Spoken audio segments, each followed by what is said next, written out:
tengan enzimas que puedan ser importantes para que finalmente puedan convertirse en un ADN y puedan hacer proliferación de millones. Eso es lo que finalmente hace un ARN. ¿No? En este caso, estas y el virus más representativo de eso, ¿cuál es? Es el virus del VIH, ¿no? El VIH. Entonces, estos retrovirus hay tres tipos de familias. Los ya dijimos que son ARN, ¿no? Por ejemplo, que tenían enzima, que es la transcriptasa inversa. La transcriptasa inversa, porque es importante, porque dentro del núcleo lo que va a hacer es que ese ARN se pueda convertir en un ADN y finalmente pueda proliferar el virus dentro de la célula, por lo cual los virus que necesitan de una célula efectora para poder hacer replicación y finalmente salir como un virus. ¿Ya? Hay tres familias que son los oncoviridae, los escumaviridae y los viridae. Los escumaviridae no producen patología en humanos. Los oncoviridae, acá hay dos tipos que son los HTLV1 y HTLV1-2, y los retrovirales, que acá nos interesa, que es el más importante, el virus del VIH. Entonces, estos virus lo que van a hacer es infectar mayoritariamente a sus células, a las células efectoras más representativas. Entonces, acá teníamos, ¿no? Los oncovirus son HTLV1, HTLV2, HTLV5. ¿Cuáles son las patologías asociadas? Son leucemias, ¿no? Leucemia de células T, por eso se llaman también oncovirus. Y una patología que no es muy frecuente, yo he visto 2 o 3 casos, que se llama la paraparesia espástica tropical. ¿No? Como dice su nombre, ¿qué va a producir? Produce una disminución de fuerza de los miembros inferiores, ¿no? Pero con una resonancia magnética de columna normal. Es decir, no es que haya una lesión de la columna, sino netamente lo que va a producir una lesión a nivel de las células de la médula suprarrenal, perdón, de la médula, ¿no? Y finalmente lo que va a producir es que el paciente tenga una paraparesia. ¿Ya? Muy bien, entonces estos virus, los HTLV1 y HTLV2, HLTV5 son los más característicos. De ahí tenemos los lentivirus. Los lentivirus son los más importantes. De alguna forma, cuando se aborda esto del lentivirus, ¿cuál es la característica importante de los lentivirus? Es que van a tener un periodo de ¿qué? Un periodo en el cual no van a producir, está controlada la infección, ¿no? Se llama el periodo de latente, o periodo de latencia, o periodo latente, en el cual el paciente no va a tener mayormente sintomatología. Y hay dos tipos de VIH, el VIH-1 y el VIH-2. ¿Quién produce mayor patología a nivel mundial? Es el VIH-1. El VIH-1 es el 90% de VIH producidos en el mundo, son el tipo 1. Y el tipo 2 es más que todo enfocado a la parte de África, ¿no? Es menos frecuente. Otra diferencia entre uno y otro, ¿cuál es? Que el VIH-1 es más agresivo que el VIH-2, ¿no? Esa es otra diferencia para que puedan ustedes entender estos virus. Entonces, ¿qué van a producir esto? El síndrome multiple humana, que ya dijimos es la enfermedad más característica, leucemias agudas o crónicas, ¿no? Tumores por el tema de oncovirus, enfermedades neurológicas e inmunosupresoras, ¿no? Y efectos citopáticos, ¿no? Decíamos que son muy frecuentes. Entonces vamos a conversar un poquito del síndrome de inmunodeficiencia adquirida, no SIDA, que finalmente es producida por el VIH, ¿no? Por el VIH. ¿No? El VIH, ¿no? O el virus de inmunodeficiencia humana, es un virus que apareció más o menos en 1980 en Estados Unidos. Si algunos de ustedes han leído la historia del VIH, muy bonita, y muchos videos bonitos también de la aparición. Ahorita bonito, no enfocar, ¿no? En 1980, más o menos, empezaron a aparecer dos cosas importantes. Personas que tenían enfermedad por un tipo en ese momento llamado el Pneumocystis carini, que era un hongo, que todavía no se sabía exactamente qué era, que producía neumonías severas, pero en pacientes que tenían una peculiaridad, que eran hombres que habían tenido sexo con hombres. Esa era la peculiaridad en ese momento. Y que les salían unos tumores vasculares, ¿no? Que se llaman los sarcomas de Kaposi, pero no se sabía exactamente por qué. Más, hubo muchos estigmas en esos momentos con las personas, con este tipo de personas, porque no se sabía cómo se transmitían. Entonces, ¿qué pasó? A muchas personas no los saludaban, porque pensaban que la transmisión podía ser por un saludo o por un beso, ¿no? Entonces, hubo mucha estigmatización por esas personas. Recién en 1984 se logró aislar el virus, ¿no? el virus, y finalmente se determinó que el factor de riesgo más importante para la transmisión de esta enfermedad era por un tema sexual, ¿no? Que es la forma de riesgo más importante. Pero hay otras formas de transmisión. También hay una forma de transmisión, ¿no? Que se llama de forma vertical, que es la transmisión de la madre al bebé. Y esto puede ser en tres momentos. Puede ser transplacentario, ¿no? Transplacentario, que digamos no es lo más frecuente. Canal de parto, que es lo más frecuente, y por leche, ¿no? Por lo tanto, a estos niñitos, a estas mujeres que tienen de alguna forma VIH, que hoy es menos frecuente, chicos, porque el VIH es una enfermedad muy controlada, porque ahora hay un tratamiento antirretroviral que permite que las personas puedan vivir una vida normal. Su carga viral, que es importante, está casi nula, casi cero, ¿no? Entonces, es como cualquier persona, si se muere de cualquier otra enfermedad, no se muere de VIH. Yo sí he visto, por acá en el Perú, recién la terapia gratuita recién se instaló en los 2000, entonces en 1990, el 2006, 2007. En 2005, todavía acá en el Perú, a pesar que ya había tantos años, se habían descubierto ya el tratamiento era muy caro, porque las personas no podían pagarlo y el MINSA no te los daba. Entonces, ¿qué desgraciadamente qué pasaba con las personas? Se morían terriblemente de deshidrataciones, de meningitis, de shock séptico por diferentes bacterias, de tuberculosis multiresistente, se morían los pacientes.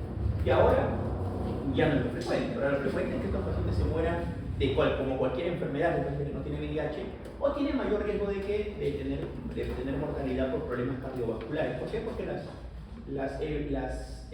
antivirales que se utilizan para el VIH están muy relacionadas con el síndrome metabólico. Tienden a producir hipertrigliceridemia, aumento de peso, ¿no? Tienden a producir hipertensión, por lo tanto, ese es el factor mayor de riesgo social. ¿Ya? Muy bien, entonces, esto es un poquito lo que estábamos describiendo, más o menos el 85 se aisló, el 87 ya se utilizó la primera tratamiento, en el 96 ya estaba la terapia triple, que es la que se utiliza actualmente, ¿no? Pero acá en el Perú, imagínense, todavía en los 2000 todavía no había ese tipo de tratamiento, como todo. Es decir, acuérdense que es diferente, una cosa es tener el VIH y otra cosa es tener el SIDA, ¿no? Es decir, el VIH es el virus y el SIDA es la manifestación crónica del tratamiento. Muy bien, estos virus ya dijimos el VIH1 y el VIH2, el VIH más prevalente. Y este virus tiene una predisposición especial por unas células que son las CD4, ¿no? También llamadas células helper, por decirlo. Las células T tienen dos, la CD4 y la CD8, las helper y las citotóxicas. Estas CD4 finalmente son importantes porque van a ser los receptores de alguna forma de la superficie donde se encuentran mayoritariamente las células infecciosas. ¿Cuáles son estos? Los ganglios y los macrófagos. Y acuérdense que nosotros tenemos macrófagos prácticamente en toda la parte de nuestro cuerpo y cambia de nombre, ¿no? Por ejemplo, en el cerebro se llama microglía, en el hígado se llama célula de Kupffer, en el riñón se llama células mesangiales, en el hueso se le llama osteoclastos, ¿sí? Cambian de nombre, pero finalmente son macrófagos, ¿sí? Los macrófagos alveolares del pulmón. Entonces, pero mayoritariamente tienen predisposición, ¿por qué? Por la parte de los ganglios y la parte neurológica. Allí, si ustedes ven acá acosadito, hay una glicoproteína que es muy importante, que es la glicoproteína GP20 y la glicoproteína 41. ¿Por qué? Porque en esta glicoproteína, como ven acá, es donde finalmente se va a unir, ¿no? con la célula efectora por medio del CD4. Por eso que los CD4 que pasa con este virus lo que hacen es disminuir, ¿no?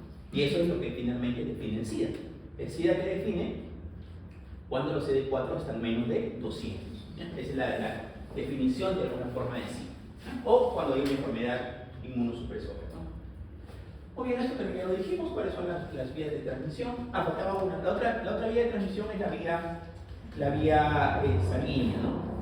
Que es menor. Antes, por ejemplo, eran temas de hemodiálisis, ¿no? Eran temas de pacientes que, por ejemplo, se les transfundía. Ahora el cuidado de la transfusión es mucho mayor, hay menos riesgo de que una persona se transfunde y pueda tener, aunque probablemente ustedes, creo que la última cuadro grave que me transmisión veía que fue en el hospital San Bartolomé, donde hubo como 4 o 5 niños infectados de VIH. No, pero yo le digo que fue hace como 10 años, ustedes estaban muy chiquitos, estaban todavía en polluelos.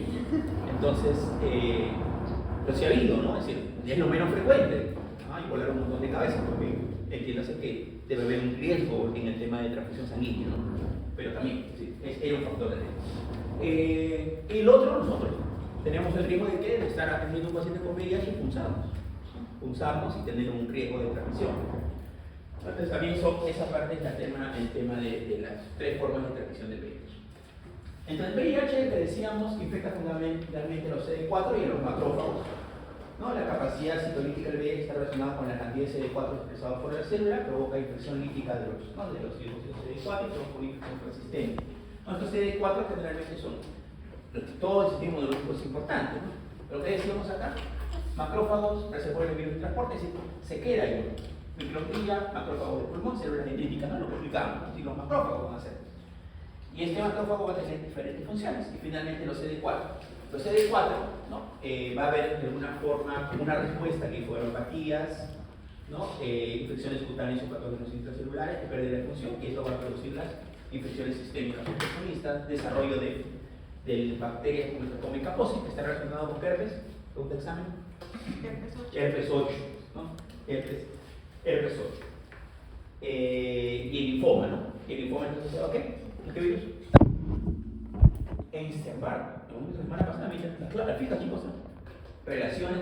¿Qué tienen que saber ellos en virus? Tienen que saber enfermedades, cuadros clínicos y relaciones. Eso es lo que tienen que ver en virus, porque en virus no le vamos a preguntar tratamiento, porque no hay tratamiento. El tratamiento solo hay para qué? Para el herpes zóster, el aciclovir o el herpes simple complicado, con manifestaciones sistémicas, o el citomegalovirus, ¿no? Que es el aciclovir. Por lo demás, no hay tratamiento sintomático. ¿Ya? Pero que tienen que saber acá los cuadros clínicos o las asociaciones con enfermedades.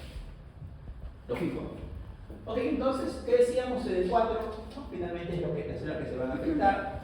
Finalmente decíamos acá, estos virus, estos proveedores ADN, necesitan tener la transcriptasa reversa del ARN para que puedan convertirse en ADN y finalmente puedan salir, ¿no? y retransmitir eso a las bacterias. ¿Cuál es la impresión? Que dijimos el GP20, el GP41, ¿no? Que fueron las enzimas o las proteínas importantes para el ingreso del virus a las células efectoras. Otro dato importante es esto, que es la progresión de la infección por VIH. ¿No? Cuando una persona se contagia de VIH, y hay diferentes factores asociados, generalmente lo que va a haber es una primoinfección. Esta primoinfección en la mayoría de personas es asintomática, ¿no? En un pequeño porcentaje lo que se va a producir es un síndrome mononucleósico, ¿no? La semana pasada que dijimos que hablamos de la mononucleosis infecciosa. ¿Quién produce la mononucleosis infecciosa? ¿Qué virus?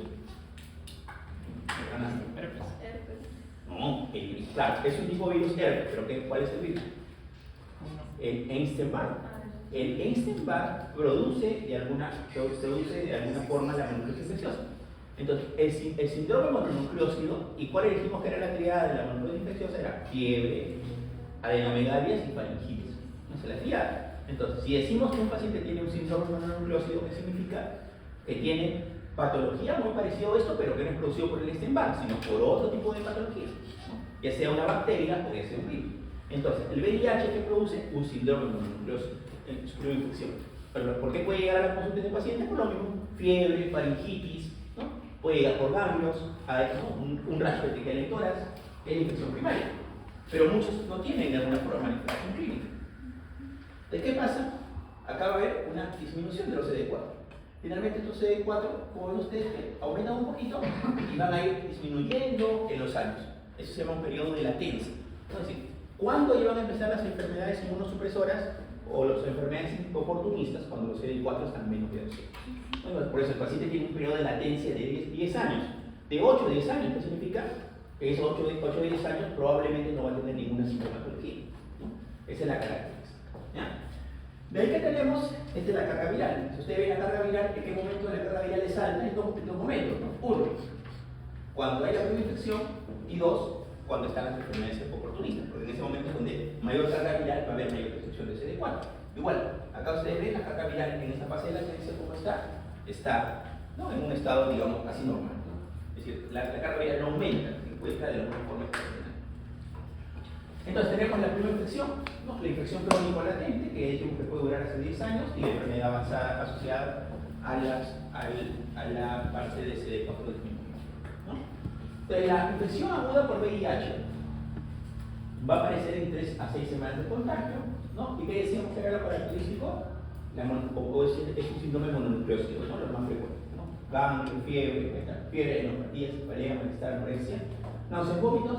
En algún caso menor, por ejemplo, pueden hacer meningitis aséptica, Guillain-Barré, encefalitis, lo más raro, y un exantema, ¿no? De diversas características, pero generalmente es un exantema maculopapular y tórax. Esa es la característica de este paciente, ¿no? Por ejemplo, ¿quién va a empezar esto? Es un paciente que dentro de la historia lógico tenga algún factor de riesgo, ¿no? Es decir, no va a ser mi primera opción. Pero si le llega a la consulta un paciente ¿no? Que es promiscuo, no se cuida, tiene múltiples parejas sexuales dentro de la historia clínica y viene por fiebre, por una faringitis, o que no será por una fiebre de faringitis, ¿no? Pero aparte tiene un rasgo maculopapular o hace alguna manifestación neurológica un poco más severa, podría ser una pneumoinfección por VIH. De ahí tenemos la enfermedad sintomática precoz. ¿Qué significa la enfermedad sintomática precoz? Que el paciente puede estar, acuérdense que dijimos que esos CD4 en ese momento también disminuyen, la carga viral aumenta. Esto que puede haber una manifestación de qué? Clínica, ¿no? Clínica que puede aparecer, por ejemplo, y eso es muchas veces lo que puede suscitarse. ¿Qué pasa? Que decíamos al VIH que le gustan los ganglios, ¿estamos de acuerdo? ¿Sí? Estos ganglios se inflaman, es lógico. ¿De qué va a producir? Linfadenopatías en varios lugares, por ejemplo, inguinal, axilar, troquear, cervical. Entonces, si yo encuentro una persona que tiene múltiples ganglios en varias localizaciones, podría ser un paciente que tiene un VIH, ¿no? Eso se llama linfadenopatía generalizada persistente. Y lo otro son estas enfermedades que no son definitorios de SIDA, sino que son infecciones asociadas a este periodo, ya sea el periodo inicial o el periodo de latencia. Por ejemplo, candidiasis oral, ¿no? Sí. Claro, es decir, puede ser tamaño en 2 o más localizaciones extrainguinales. Es decir, puede ser inguinal más 2 o 3 lugares extrainguinales. ¿No? Esa es la característica, ¿no? Si es solo inguinal, probablemente no. Pero si es inguinal más otra zona, probablemente sí. Eso es lo que ahí está en la descripción. Entonces, por ejemplo, candidiasis oral. ¿Qué nos produce la candidiasis oral? La candida. Leucoplasia virosa, pregunta de examen. Relación, ¿no? Le voy a poner el examen en relación. Relación de virus y patología asociada. Virus ¿Le viste el par? La leucoplasia virosa que explicamos la semana pasada son lesiones blanquecinas que se encuentran mayoritariamente en donde? En la zona lateral de la lengua.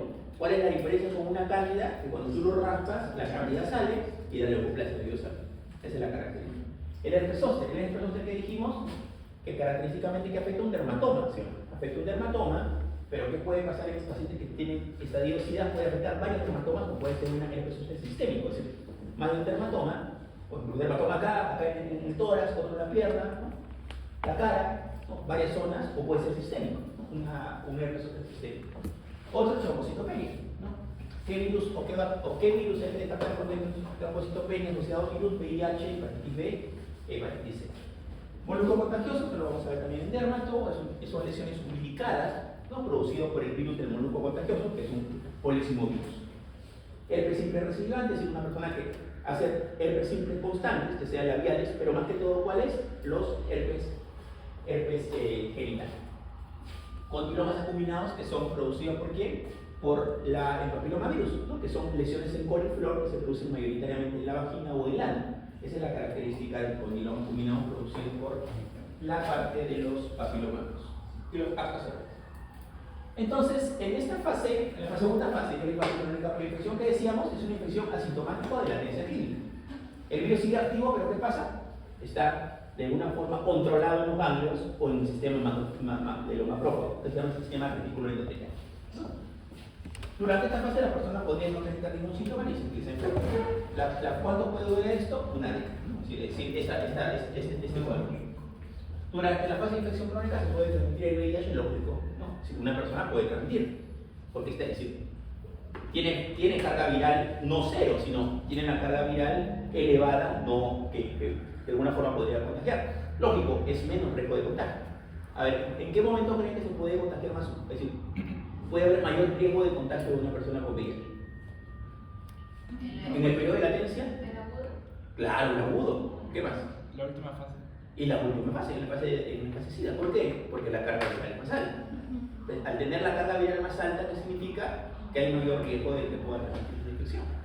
Esa es la explicación. Es decir, acá se puede transmitir, lógico, pero es menos riesgo, ¿no? Ok, ahora persona que toma medicamentos, puede no llegar nunca a transmitir. Es lógico, si un paciente toma tratamiento, es decir, se va a controlar, ¿no? Es decir, mayoritariamente, ¿en qué momento se va a diagnosticar esta enfermedad? No, la mayoría de personas que hacen, se hacen pruebas. Se hacen pruebas, o lo otro, no es raro, cuando se va a hacer algún tema quirúrgico. Pues finalmente, cuando vas a tener alguna cirugía, te tienes que hacer diferentes pruebas, entre ellas el VIH, ¿no? Porque estás asintomático, ¿no? Raro que finalmente puedas hacer un diagnóstico en la fase de la infección, porque no es lo más frecuente, tal vez en la fase asintomática. Y ya lógico, si ya tienes manifestaciones un poco más raras, ahí sí no. de enfermedades oportunistas, que ahorita la vamos a ver. Finalmente tenemos el síndrome de inmunodeficiencia adquirida. Esto sí ya son, acá lo que más las características que van a tener son las infecciones oportunistas, ¿no? Que son un montón. Acá, en cuanto a las infecciones oportunistas, chicos, lo que les interesa es que ustedes describir las más frecuentes y la afección sistémica. Por ejemplo, acá están, a ver, por ejemplo, vamos a empezar por el cerebro.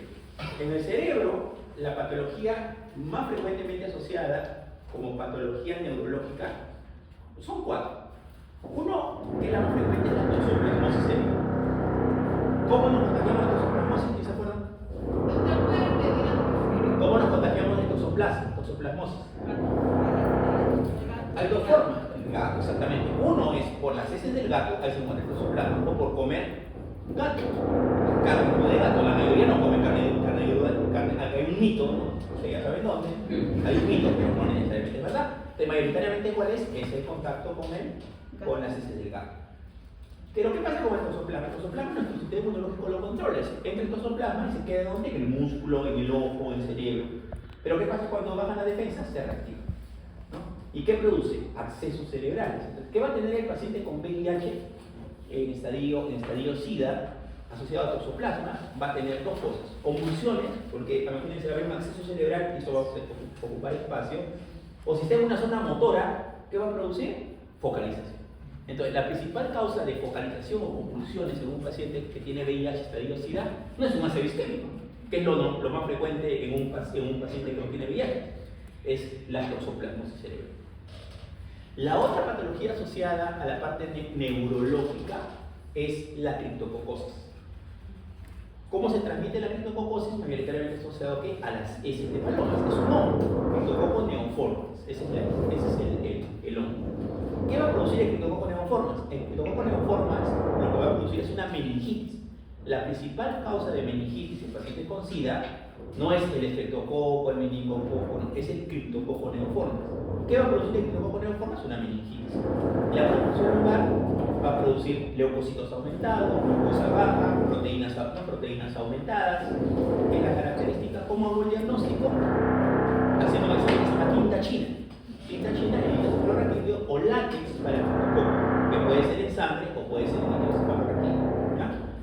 Lo otro que produce mayoritariamente el criptococo neoformans, es que produce mucha cefalea, una cefalea muy intensa. Más, yo he tenido la oportunidad de ver criptococosis en pacientes inmunocompetentes, que probablemente son inmunocompetentes que no tienen VIH, pero por ahí puede ser que tengan alguna patología, que tal vez nunca se estudió de alguna patología relacionada con problemas del sistema inmunológico, ¿no? Es otro tema, eso no nos vamos a meter hoy. Ok, ¿cómo tratamos el tema de la toxoplasmosis? ¿Qué le damos? Le damos doble tratamiento, ¿no? Sulfadiazina con pirimetamina. Ese es el tratamiento de la toxoplasmosis. En la criptococosis también hay doble tratamiento. ¿Qué le damos? Amphotericin B con flucitocina, ¿no? Que es el tratamiento que se le da para este caso. Otra manifestación neurológica del VIH, ¿cuál es? Lo que veíamos la semana pasada, el virus JC, ¿de acuerdo? ¿No? Que produce la leucoencefalomalacia asociada al VIH, ¿no? Que produce desmyelinización neurológica, ¿no? Desmyelinización neurológica, desmyelinización de muchas zonas del cerebro y produce, por ejemplo, trastornos motores, afasia, trastornos del comportamiento y demás cosas. Otra patología, el linfoma primario del sistema nervioso central, asociado a ¿qué? Al virus de Epstein-Barr, ¿no? Linfoma. Esa es la característica. Entonces, esas son, por ejemplo, las lesiones que ustedes deben de conocer. En la parte respiratoria, ¿qué nos interesa?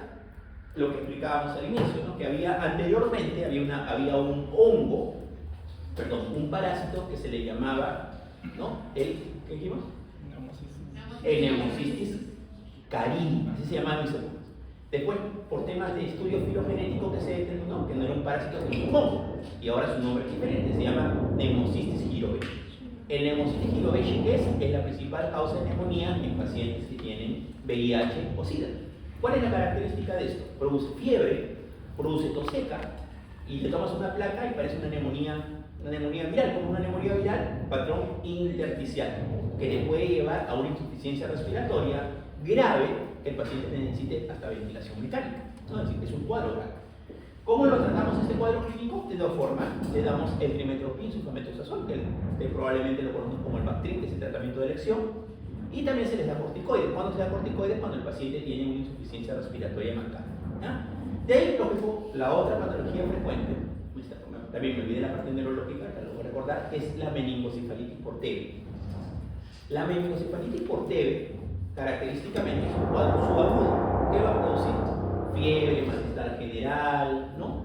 Baja de peso y aparte las manifestaciones neurológicas que son de la meningitis, fiebre, cefalea, alteración neurológica, ¿no? Alteraciones de los pares craneales, ¿no? Que son las características que de alguna forma pueden tener estos pacientes.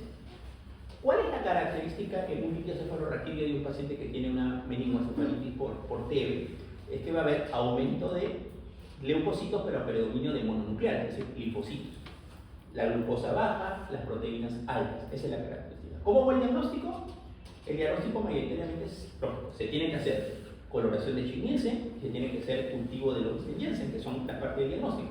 Pero generalmente en líquidos no crece mucho la T. ¿De qué se le hace? Pruebas moleculares. ¿Cómo se llama esta prueba molecular? GeneSper, es la que se hace. ¿Ya? Una prueba molecular que se llama GeneSper. ¿Qué te busca esto? El PCR de Mycobacterium para hacer el diagnóstico. Tratamiento, ¿cómo vemos? Tratamiento de meningocefalitis TB. ¿Cuál es el tratamiento? En un paciente sensible. ¿Qué le damos? Isoniazida, rifampicina, piracinamida, etamutol y corticoides. Esos son los 5 medicamentos. ¿Por cuánto tiempo? Por un año. Por un año, acuérdense. Todas las meningitis, todas las tuberculosis se tratan por 6 meses. Sea paciente en VIH o no en VIH. Todos, exceptuando 2. Cerebral y el mal de Pope. Con la tuberculosis osteomuscular. Eso es lo que se trata por un año. Eso está en el esquema de tratamiento de tuberculosis. ¿Okay? Seguimos repasando. Pues digamos ido acá. Tuberculosis. La tuberculosis, chicos, característicamente en el paciente con VIH tiene algunas peculiaridades. La primera es que no produce las cavernas características, ¿no? Porque finalmente, acuérdense, para producir la caverna, ¿qué necesito yo? Neutrófilos y macrófagos. ¿Estamos de acuerdo? Linfocitos activos. Si todo está disminuido, no produce caverna. ¿De qué va a producir? Fiebre, fiebre, fiebre. La principal causa de fiebre, origen desconocido de un paciente con VIH, ¿cuál es? La tuberculosis, ¿no? O lo otro que puede producir cavernas, sí, pero no en el ápice, sino ¿dónde? En la parte basal. Esa es la característica. Entonces, ¿cuál es lo más característico con VIH? Que la placa esté normal o cavernas en la parte basal, no en la parte apical, que es lo más característico. ¿Ya? Igual, en vez de hacer el diagnóstico, acuérdense que como está inmunosuprimido, a veces lo que pueden ser paucibacilares. ¿Qué significa paucibacilares? Que no hay mucha cantidad de bacilos. Por lo tanto, el GeneSper también nos puede ayudar ahí para hacer el diagnóstico, ¿no? Entonces, ya son otras características. Ok, entonces ya tenemos la parte neurológica, tenemos la parte respiratoria y nos vamos a la parte digestiva. En la parte digestiva, ¿cuáles son la mayoría de veces de las manifestaciones de un paciente con VIH? Diarrea, ¿no? Y estas diarreas pueden ser producidas por diferentes tipos de infecciones. Pueden ser infecciones bacterianas, ¿no? Por ejemplo, el Cryptosporidium, que es la principal causa de ¿qué? De diarrea. El Cryptosporidium más que todo es un parásito, ¿no? Es una parasitosis, que es la principal causa de diarrea en pacientes con VIH. ¿Qué más? Tenemos la yardiasis. La yardiasis también puede producir de alguna forma, que es una parasitosis, ¿no? Y diferentes tipos de bacterias que pueden producir diarrea, ¿no? La salmonela, que es de alguna forma la más asociada. ¿Ya, chicos? Entonces, como ustedes ven, hay diferentes tipos de patología. También el tema de la parte oncológica, ¿no? Para recordar, por ejemplo, relación del papilomavirus ¿con qué? Con cáncer de cervix. El cáncer de cervix es mucho más frecuente que en mujeres con VIH, ¿no? Y mucho más agresivo, ¿no? Por el tema homogénico. Si el paciente tiene VIH, ¿podrá tener hepatitis B o C? Sí. ¿Sí o no? Sí. ¿Por qué? En la B, ¿cómo se transmite? Dijimos, un gastro sexual. Un paciente que tiene una infección sexual tiene mayor riesgo de hacer otra infección sexual, es decir, siempre hay un riesgo adicional. Entonces, hay muchas asociaciones. Y lo otro que dijimos, el Eisenbach, ¿qué dijimos? Linfoma primario del sistema neurológico. Chicos, hoy yo creo que están todas las enfermedades. Ok. Bueno, y esto es un poquito lo que hemos hecho. Entonces, miren, por ejemplo, la parte neurológica que nos interesa. Tuberculosis, ya lo hemos descrito, criptococcus, encefalitis por toxoplasma, linfoma primario del sistema nervioso central y la poliomelitis desmielinizante, ¿no? por el virus JC. En la parte de meningismo, encefalopatías, ya dijimos, ¿no? Está la parte de criptococo, encefalitis por citomegalovirus, ¿no? En la parte de tos, neumonía viral, bacterias atípicas, neumonía por Pneumocystis jirovecii, ¿no? Endoproductiva, tuberculosis, neumonías comunitarias, histoplasma, criptococosis, coccidiomicosis, plasmomicosis, que son hongos, ¿no? Que son hongos que son mucho más raros. De ellos, el que más está asociado a histoplasmosis. ¿Cuál es el factor de riesgo de histoplasmosis? Es el estar en la famosa cueva de lechuza, ¿no? Es decir, ¿por qué está relacionado con qué? ¿Ah? ¿No está? Ahí tú me la foto. No, si no dice la paso. Qué raro, esta es la actualizadora. Entonces, esta es la parte característica en este caso. ¿Ya? Ok, funciones hepáticas, lógico, pueden producir, estar asociados a los virus, que ya lo conversamos, ¿no? A las MAC, que son las tuberculosis asociadas al complejo micobacterium intracelular, ¿no? Que es un tipo de bacterias un poco más raras. ¿No? ¿Qué más? Cambios visuales, están asociados a toxoplasmosis, retinitis por citomegalovirus, ¿no? Diarrea, ¿no? Enteropatía por VIH, diarrea, criptosporidium, parásitos, ¿no? Que son las características. ¿Y van a sacar las preguntas, doctor? Claro. Por ejemplo, a ver, ¿qué es lo que tienen que ustedes saber? Por ejemplo, las características de cada patología, ¿no? Si un paciente viene con meningitis y dice que tiene VIH, CD4 menos de 200, ¿van a pensar en meningococo? No, listo. Si le dicen que viene un paciente con VIH, con CD4 en 100 y que viene convulsionando, ¿van a pensar que tiene un tumor cerebral como primera opción? No, toxoplasmosis. Un paciente con CD4 en 80 y que viene con tos seca, dificultad respiratoria, ¿pensaremos en estreptococcus pneumoniae? No, en neumocistis y lo ¿se entiende? Es decir, la relación que ustedes tienen que tener en las preguntas de su examen, ¿cuáles son? Son esas, ¿no? Son las pruebas, las fijas. El que fijado la fija, la física fija.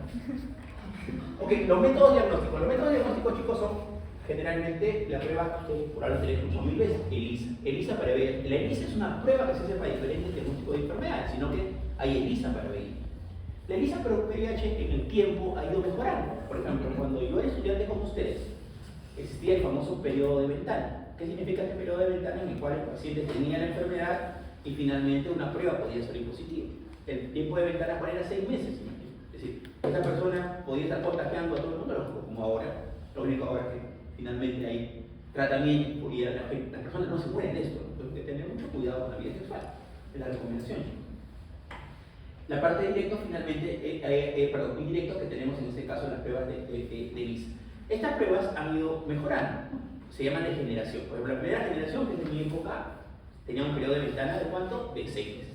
Ahora, los de cuarta generación tienen un periodo de ventana de 2 semanas. Imagínense, casi nada. Entonces, prácticamente una persona le va a salir una prueba positiva prácticamente a las 2 semanas, ¿no? De que ya de alguna forma se manifiesta la enfermedad, ¿no? De contagio. Me contagié, con lo cual hay un periodo de contagio y hay un periodo de latencia y finalmente está en 2 semanas y ya puede salir positivo. Entonces, es bueno, sí, porque finalmente se puede diagnosticar más rápidamente y no esperar unos 6 meses. Cada vez han ido mejorando la técnica de ELISA para VIH. ¿Qué te dice la guía MINSA? Para yo hacer el diagnóstico que necesito, 2 pruebas positivas. 2 pruebas ELISA positivas y hay diagnóstico de VIH. O lo siguiente, por ejemplo, le hace un paciente una prueba de ELISA y le sale positiva, le hacen una segunda y le sale negativa. ¿Qué haces ahí? Una prueba confirmatoria. ¿Cómo se llama la prueba confirmatoria? Western blot. No, la prueba de Western blot es una prueba confirmatoria que finalmente te hace bandas y de acuerdo a la cantidad de bandas te dice cuánto es la positividad. No vamos a meter en eso porque finalmente es un tema más complejo. Chicos, pero la idea es esto. Las pruebas directas que son cultivos celulares, claro que lo hagamos.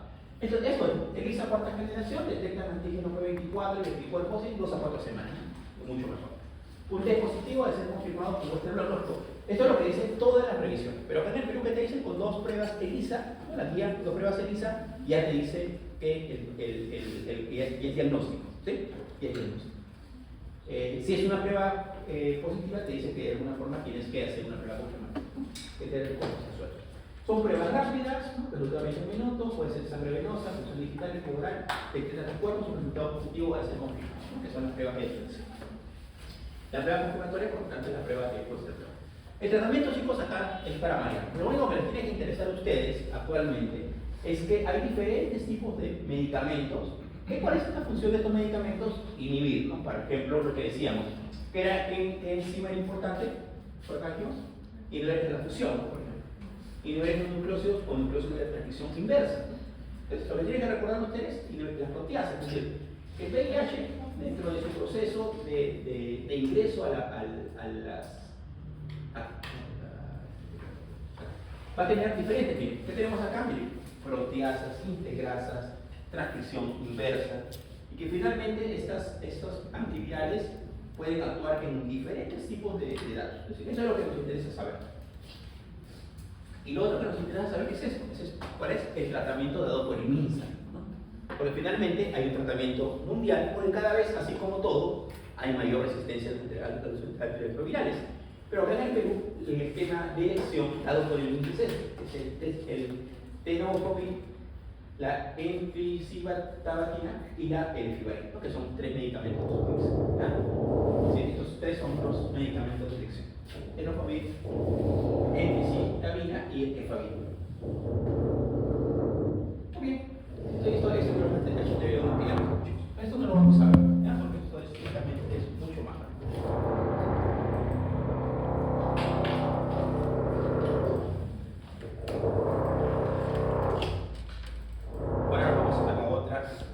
Importante que esto sí les interesa mucho a ustedes.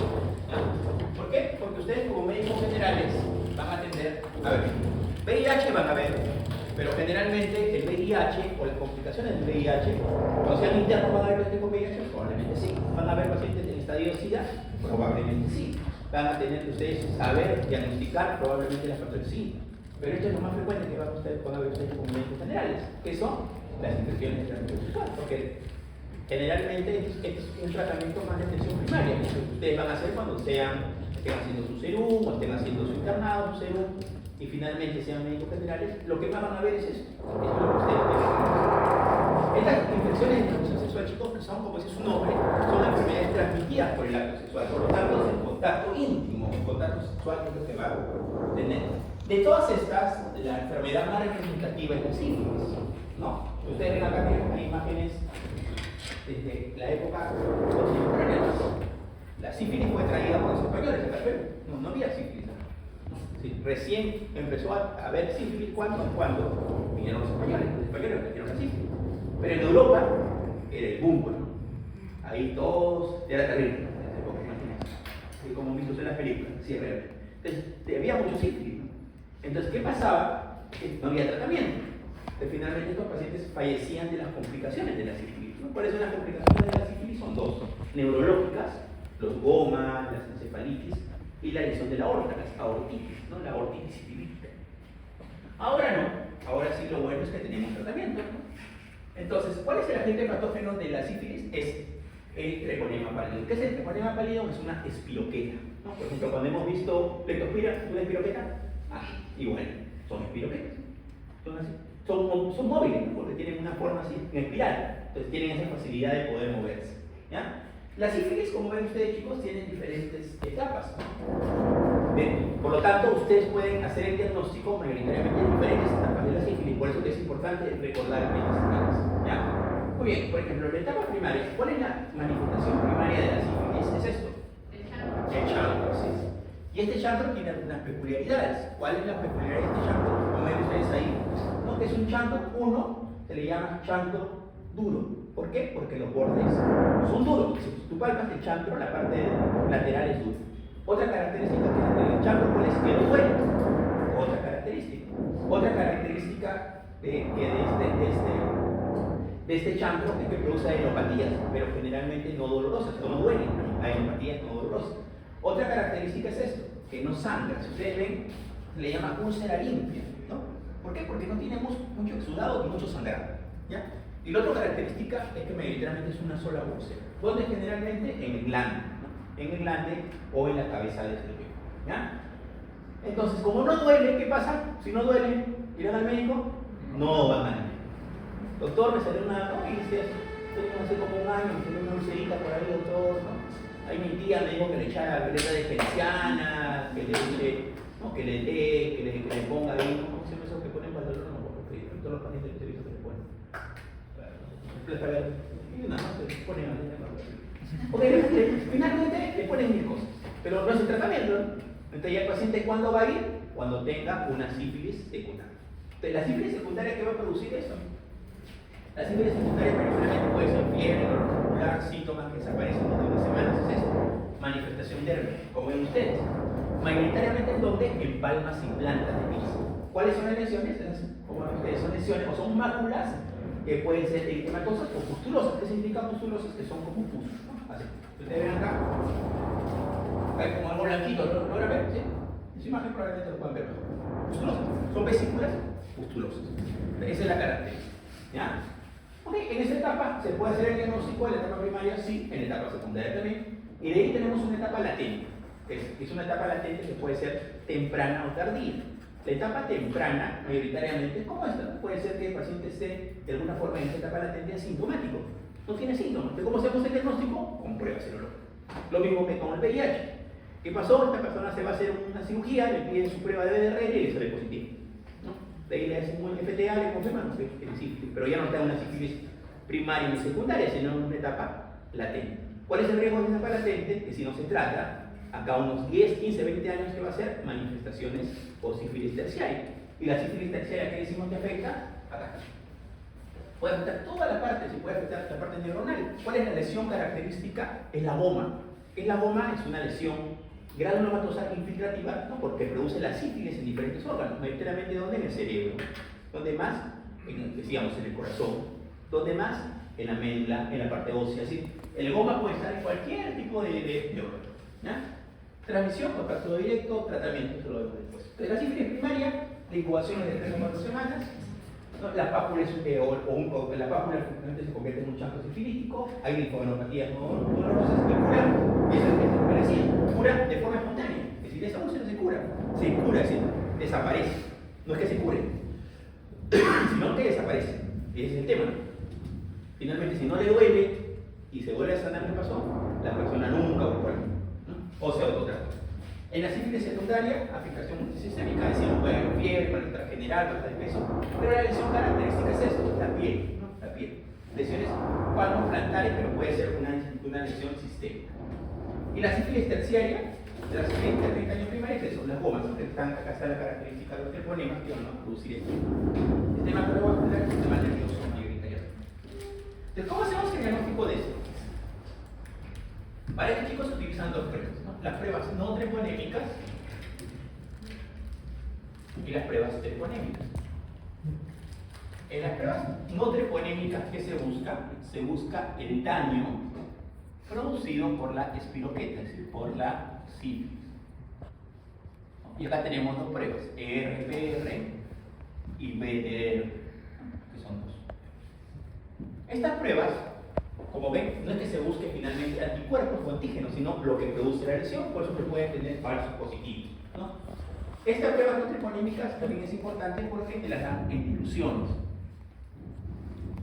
Mientras una dilución más alta, probablemente el diagnóstico sea bueno. Y lo otro que es, que por lo mismo, que cuando se trata adecuadamente y el tratamiento es adecuado, las diluciones disminuyen. Entonces, estas pruebas no treponémicas, ¿para qué te sirven? Como diagnóstico de screening, es decir, un diagnóstico de una sífilis, le hago la prueba. Dos, me sirve para ver la evolución del tratamiento. Y me sirve también para el diagnóstico de la neurosífilis, como pidiendo BDRL en líquido cefalorraquídeo.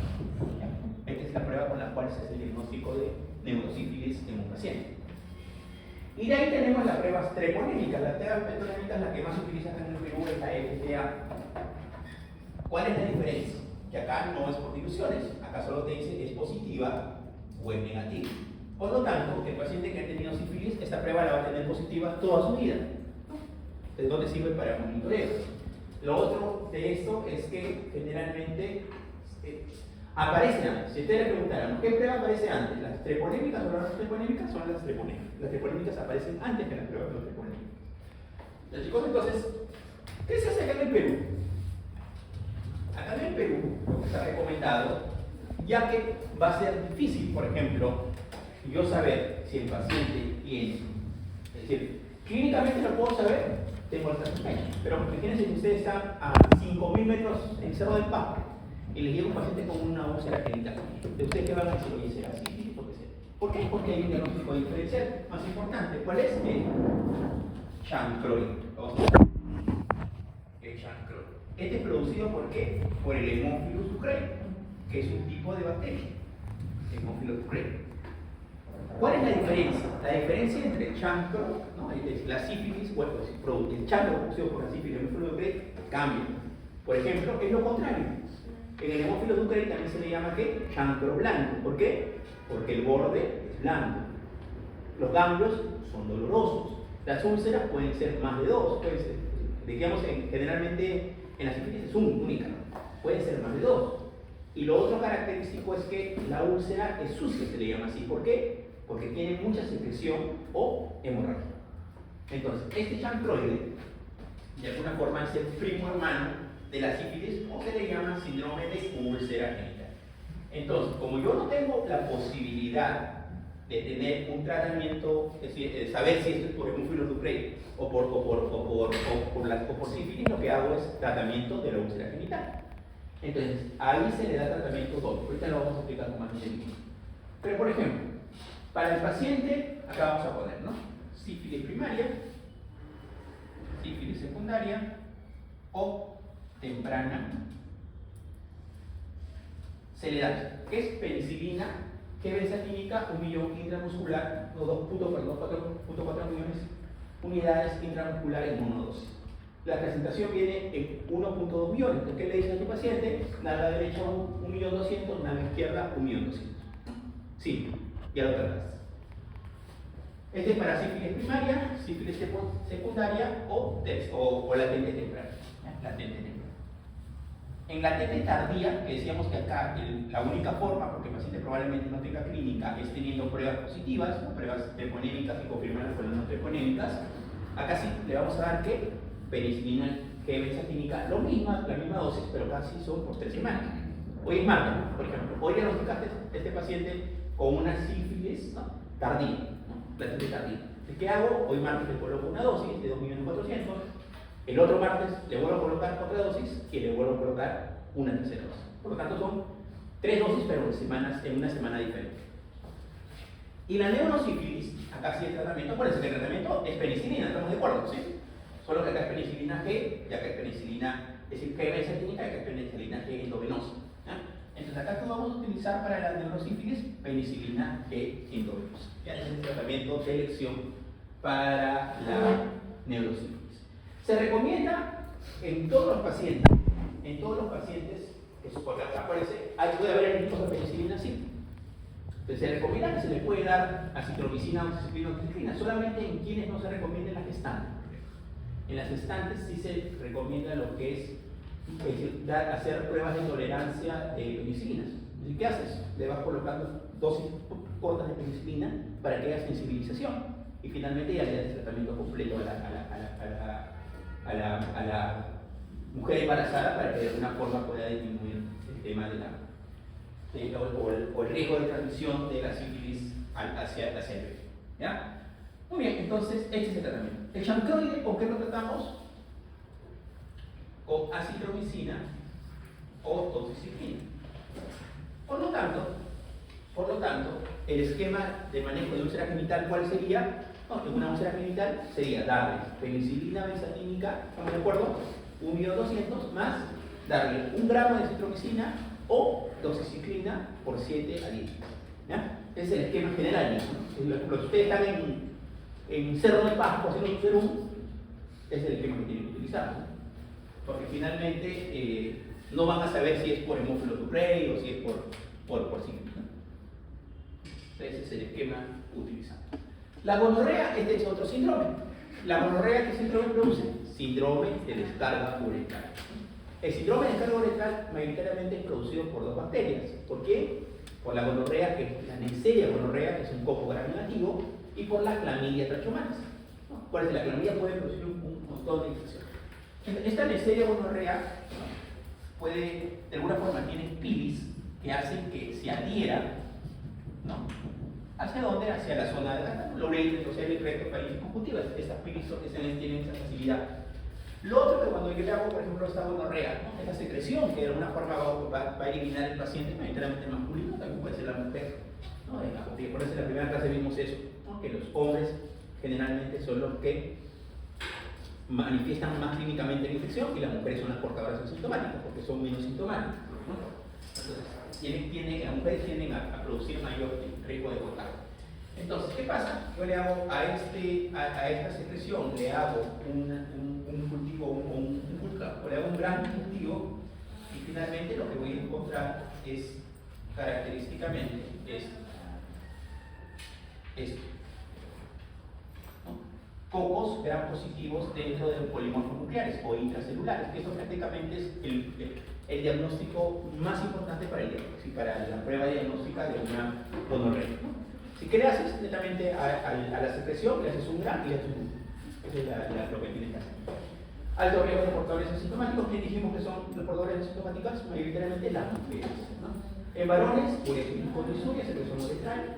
En mujeres, uretrisuria, flujo vaginal, dolor hipogástrico y susto, ¿no? Puede haber infección gonocócica diseminal, sí. Y dijimos que había una triada, ¿no? ¿Cuál es la triada? ¿Cuál era? Fiebre, tenosinovitis y poletral. Esa es la triada de la gonococemia, ¿no? Es decir, cuando el gonococo se va por sangre, ¿no? Porque finalmente, ¿cuál es la clínica más importante en este cuadro clínico? ¿Cuál es? Es la del carburetal. Ese es el más característico. ¿Ya? Ok. El diagnóstico acá decíamos, ¿no? Se hace un estudio de la secreción, entrar con bacterias dentro de las células inflamatorias, o se hace cultivo de Martin. Y acá están las indicaciones privadas, directamente para el conocimiento. Y el tratamiento de la gonorrea. ¿Cuál es el tratamiento de elección de la gonorrea? ¿Cuál es? ¿Cuál es? Pregunta de examen, ¿Lo puede decir, doctor? Ceftriaxona. El tratamiento de elección de la gonorrea es la ceftriaxona.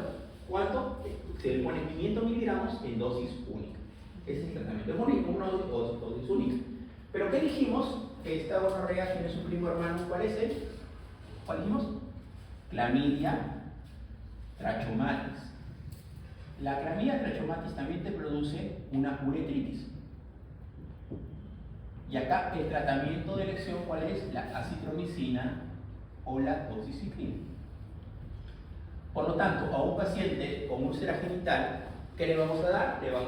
Con descarga uretral, ¿qué le vamos a dar? Le vamos a dar ceftriaxona en monodosis más acitromicina, puede ser 1 gramo en dosis única, o darle doxiciclina por 7 días. Porque eso es lo que van a ver ustedes en su opción. Síndrome de descarga uretral. Okay. ¿Qué será? ¿Gonorrea o será clamidia? Okay. A la duda, trata los dos, ¿estamos de acuerdo? Esa es un poco la idea que ustedes tienen. Ceftriaxona más que otra. ¿Cómo? Ceftriaxona. Sora con doxiciclina o acitromicina. ¿No? Es el tratamiento que te cubre la clamidia.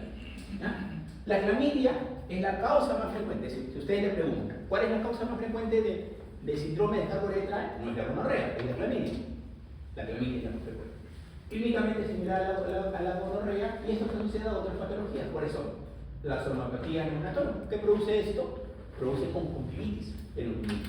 Conjuntivitis de inclusión graves. Por lo que los niños cuando nacen, ¿qué le ponen? Su terramicino, gentamicino, sálica, ¿no? Porque finalmente puede haber riesgo de transmisión. Y lo otro es el linfogranuloma venérea o la también llamada enfermedad de Nicolás Fabry, que es producido por los serotipos L1, L2 y L3. ¿Cuál es la característica de esto? Es que van a producir bubones. Acuérdense, cuando vimos la semana pasada, dijimos bubones con lesiones o ganglios inflamados, ¿dónde? En la región inguinal. ¿Y qué es el úlcera? Por eso el linfogranuloma venéreo, cuando se diagnostica, el tratamiento es de muchas más semanas, casi 3 semanas. Por ejemplo, la clamidia, ¿no? Ya dijimos, ¿no? Misma pauta que la gonorrea, ¿no? Se le da de alguna forma la ceftriaxona si sospechamos con la clamidia trachomatis, que se le da acitromicina o doxiciclina, pero si es un linfogranuloma venéreo, le damos doxiciclina por 3 semanas, ¿no? 1 gramo de hora semanal durante 3 semanas. Eso es lo que se da. O doxiciclina 100 miligramos por 3 semanas, o acitromicina 1 gramo de hora semanal durante 3 semanas. ¿Sí? Traduzco, doxiciclina 100 miligramos, ¿no? Por 21 días. O, en el caso, se le da acitromicina, como dijimos antes, ¿no? 1 gramo un día, otro gramo el próximo martes, otro gramo el próximo martes, ¿no? Ese es el tratamiento para el linfogranuloma venéreo. ¿Ya? Muy bien, este curso vamos a ver. Virus.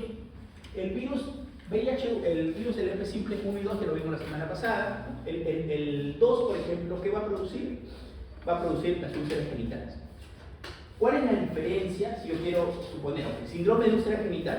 3 entes importantes. ¿Cuál dijimos? Sífilis, ¿no? ¿Qué más dijimos? Homófilos Ducrey, ¿estamos de acuerdo?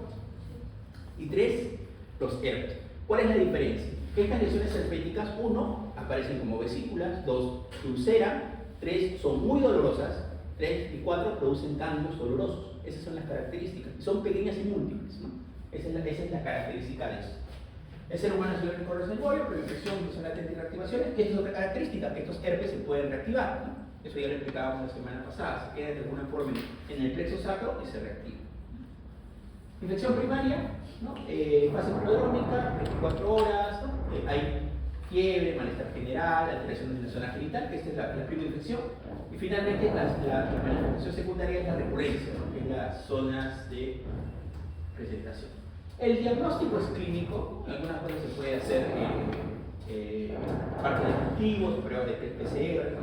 Entendamos que a veces con el tema económico es difícil. Y el tratamiento lógico se le da analgésicos y se le da antirretrovirales. ¿Cuál es el antiviral de elección para estos cuadros clínicos? El aciclovir. ¿Cuál es la dosis? 400 miligramos cada 8 horas. Es por más o menos 5 a 7 días, que es el tratamiento que se da. Y por último tenemos el virus humano, que es un virus, ¿no? En este caso, hay los serotipos oncogénicos y los no oncogénicos. Los oncogénicos son el 11, 13, el 16, 18, 31 y 33, ¿no? Y los otros serotipos generalmente son los serotipos benignos, ¿no? Que lo que van a producir son lesiones o papilomatosis, ya sean térmicas, papilomatosis laringeas, condiloma combinado, ¿no? Pero que son patologías no graves. ¿Cuál es lo grave? El cáncer de cervix, ¿no? El cáncer de cervix es un cáncer que está relacionado con el papiloma. ¿Ya?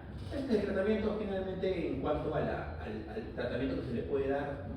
Para las lesiones dérmicas, crioterapia, la cirugía, eso cuando es, y hay vacunación, ¿no? Ahora en la vacuna, entonces, toda niña, ¿no? A partir de los 15 años están vacunando para todo, entonces es una vacunación universal. Estos son los de alto riesgo, decíamos 16, 18, 45, 31, hasta 33 acá, y que estos están de alguna forma relacionados con cáncer de cervix, ¿no? No solamente de cervix, sino un cáncer de ano y cáncer de boca, ¿no? Que también son las relaciones del virus papiloma humano. ¿No? Y el privado, esto ha cambiado, ¿no? Anteriormente, ¿qué se decía esto? ¿No? Que a toda mujer, después de los 25 años, se tenía que hacer un papel. ¿Cuál es el privado? El Papa Nicolás. Ahora no. Ahora que se dice, toda mujer en edad de vida sexual activa, en edad que sea, anualmente se tiene que hacer una prueba de examen de cáncer de cervix, una prueba de Papa Nicolás. Finalmente, ya por diferentes motivos, se puede hacer la prueba de Papa Nicolás. Aquí esta es la parte del resumen, lo cual creo que me parece que un compañero que me apareció, que comen los prototipos, o si no se los comparto, ahí me avisan. Acá, por ejemplo, es importante, uno, el periodo de incubación y las características. Por ejemplo, en el herpes que dijimos, ¿cuántos eran las lesiones? A ver, ¿cuál era la lesión? A ver, lesión inicial y nueva. ¿Cuál era la lesión en el herpes que dijimos que era? Una vesícula. ¿Estamos de acuerdo? ¿Sí? ¿Eran múltiples o solo había múltiples? Múltiples. Ya, en sífilis, ¿cuántas eran dijimos? ¿Eran una o eran varias? Una. ¿Y championes cuánto dijimos? ¿Eran una o eran varias? Múltiples, así es. Los bordes. Los bordes en el herpes, ¿cómo son? Eritematosos. En la sífilis, ¿qué dijimos que eran? Elevados, ¿no? Duros. En chancroides irregulares, ¿no? ¿El herpes es indurado? No. La sífilis es dura y el chancroide es blando. Por eso chancroide, ¿cómo se le llama también? ¿Qué dijimos? ¿Cómo? Chancroide. No, es el chancro blando. El chancroide que produce el chancro blando. Por eso esta característica. Dolor. ¿Quién produce dolor? ¿Herpes que dijimos? Sí. Frecuente. Sí. Chancroide, generalmente es dolorosa. Sífilis, poco frecuente, no produce dolor. ¿Quién produce linfadenopatía? Dolorosa. El herpes y el chancroide. La sífilis no te produce linfadenopatía dolorosa. Tratamiento. Herpes, aciclovir. Chancroide, acitromicina. Sífilis, penicilina. Chicos, este es el resumen en sí. Pero recuerden, esto es académico. Porque en la parte práctica, ¿qué voy a hacer en mi segundo? Estaré viendo chancroide. ¿Le duele? ¿No le duele? No. Los dos. Desgraciadamente pienso tratar los dos porque finalmente no voy a tener la oportunidad de hacer un tratamiento adecuado. ¿Sí? Eso es lo que ustedes tienen que llevarse con ellos. Pero esto es importante por un tema académico y más por los exámenes. En los exámenes le van a poner así. No le van a hacer paciente de 21 años, con vida sexual activa, múltiples parejas sexuales, ¿no? Que presenta posteriormente, ¿no?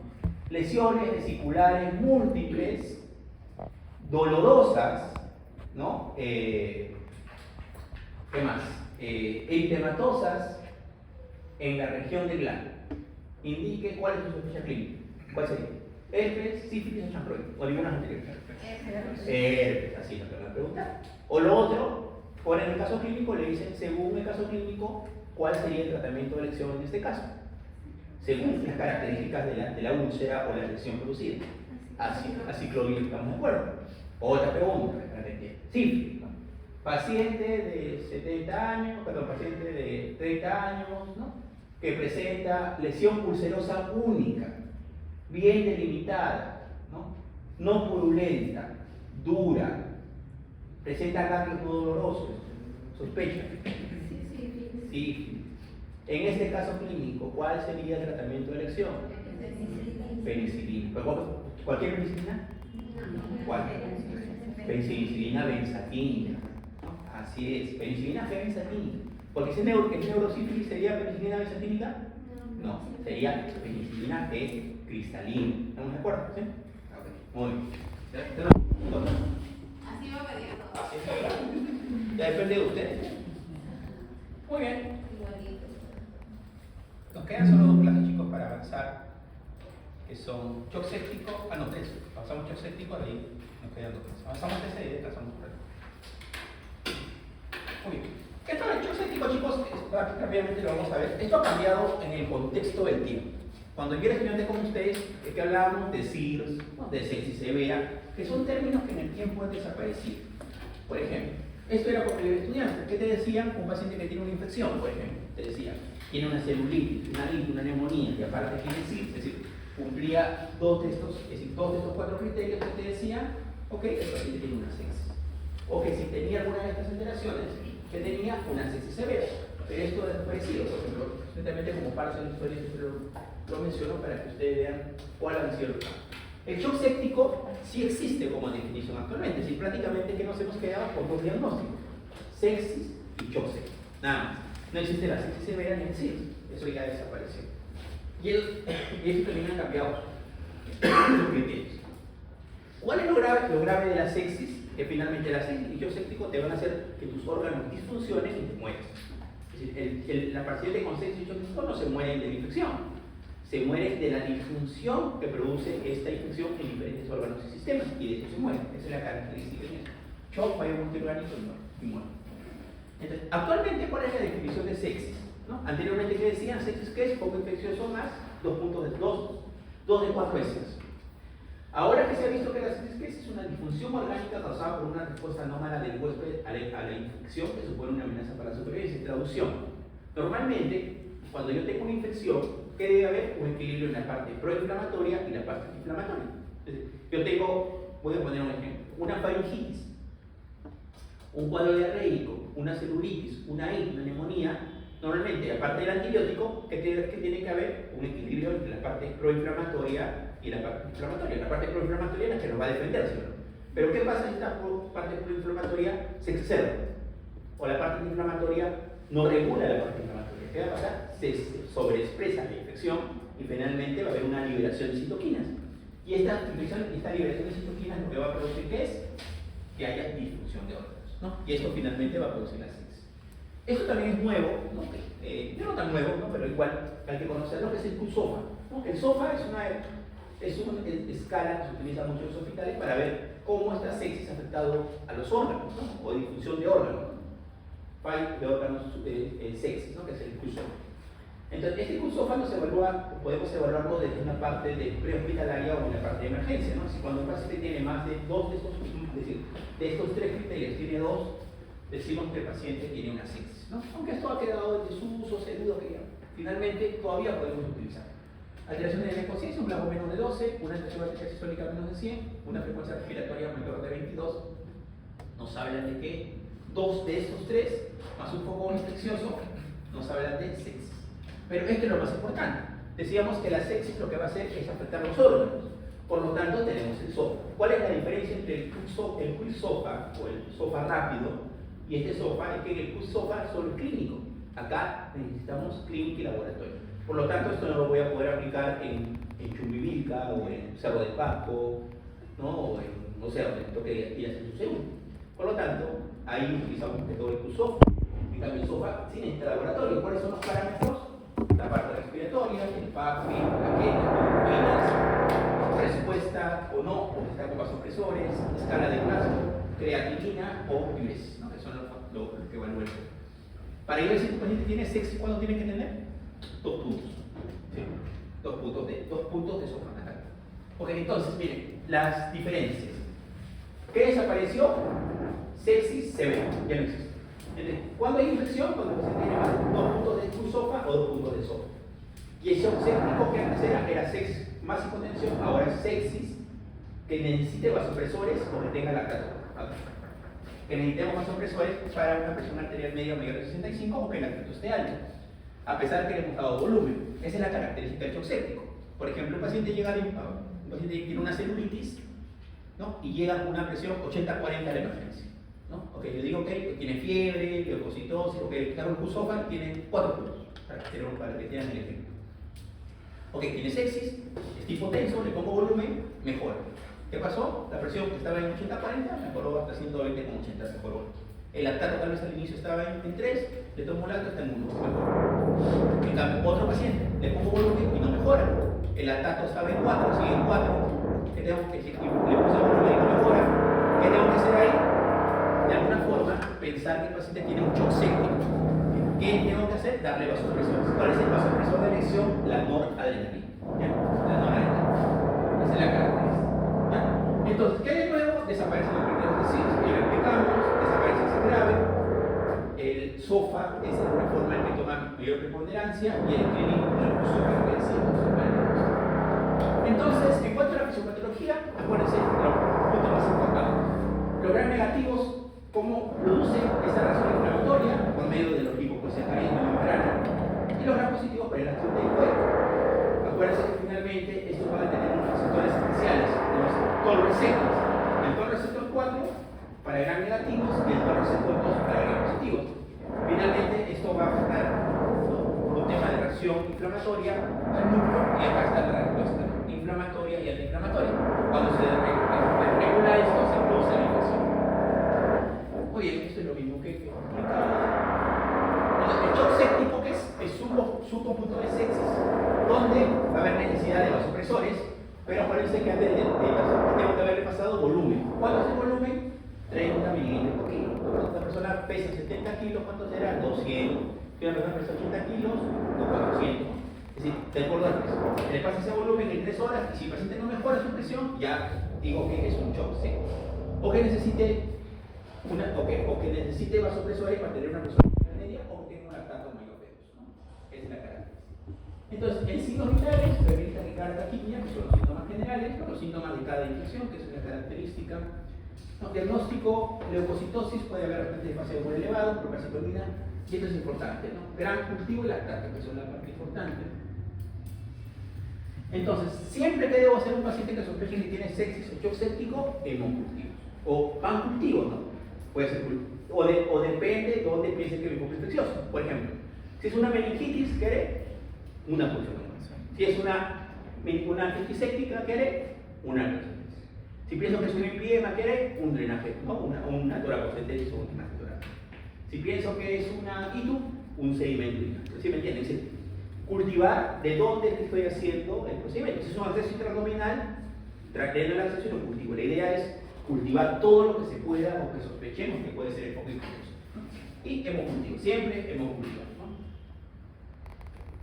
Ok, ¿qué más? Y finalmente, este paciente, como decíamos, ¿de qué se muere el paciente con sepsis séptico? Se va a morir de las complicaciones en otros órganos, se llama disfunción multiorgánica.